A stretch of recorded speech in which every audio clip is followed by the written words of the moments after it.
we Lominsans are sworn to strive, till sea swallows all. And swallow all it would have had Leviathan prevailed. That we still strive now, we owe in no small part to you. Not for the first time, you have delivered Limsa Lominsa from the wrath of a primal. Never has our nation known a stouter ally. On behalf of my people, I give you my humblest thanks.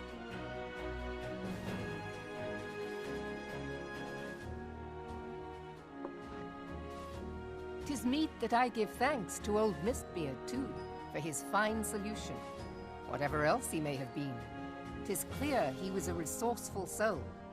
Would that I had a man like him in my service."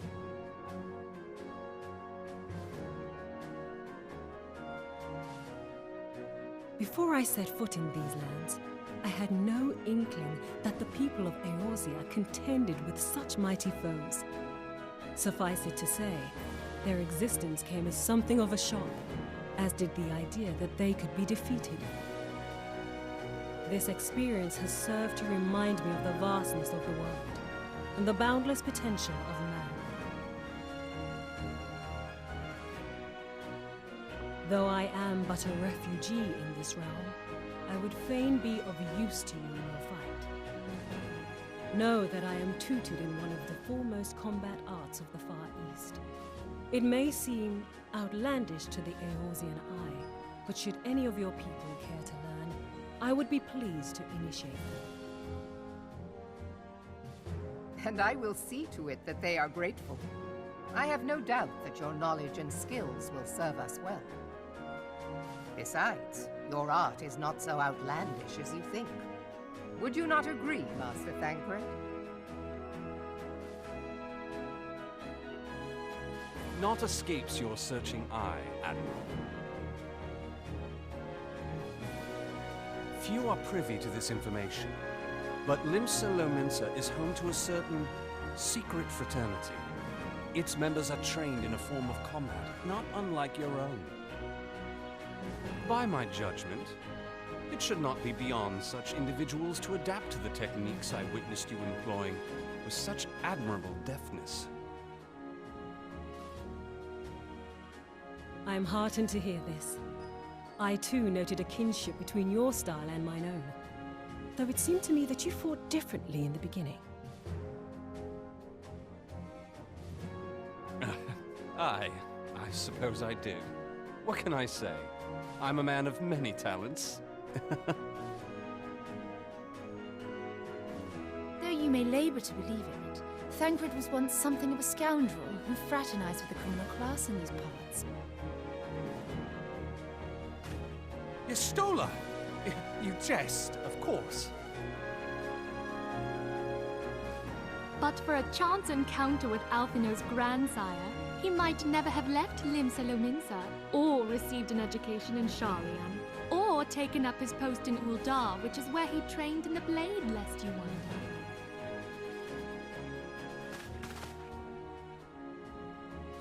Minfilia, please! It would seem there is more to you than meets the eye, Master Thancred.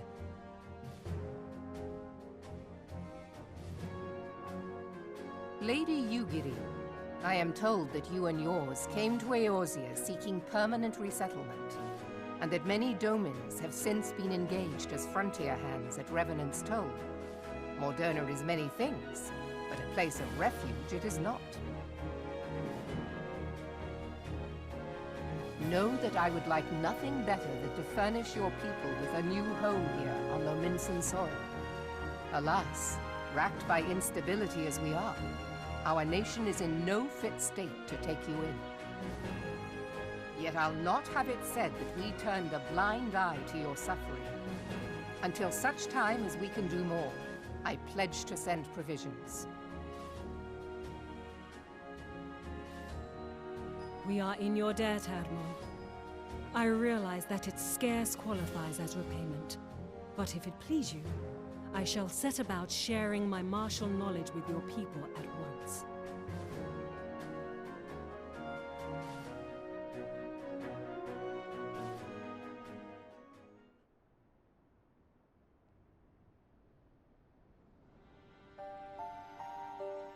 You wished a word in private.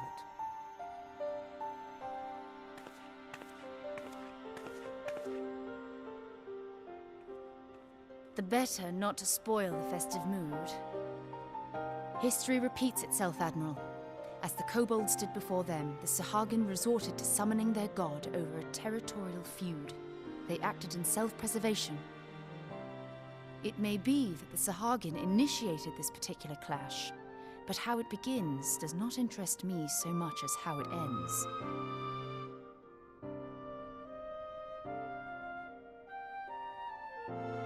I have not forgotten our conversation, Y'shtola.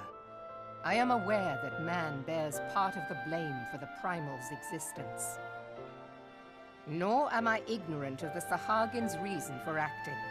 They sought to secure a place to breed and multiply that their kind might survive. Self-preservation, as you say. But we have as much right to live and thrive as they. If our own survival is threatened, are we to lay down our arms and welcome oblivion? Nay. And so you kill, that you might live. Yet if living is a right, then that right belongs to all peoples, be they men or beastmen.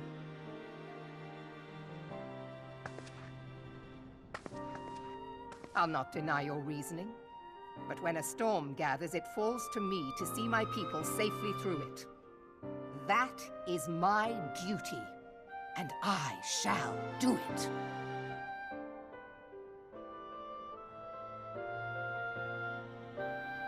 As must we all, Admiral. Stay the course, then, but know that it will lead to no good end.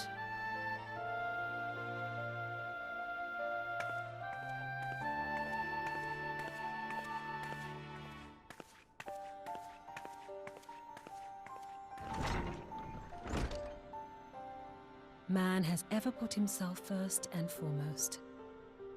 To justify his actions, he clads himself in the armor of righteousness, though it be a fancy of his own making. In this, mayhap the galleons and we domans are not so different.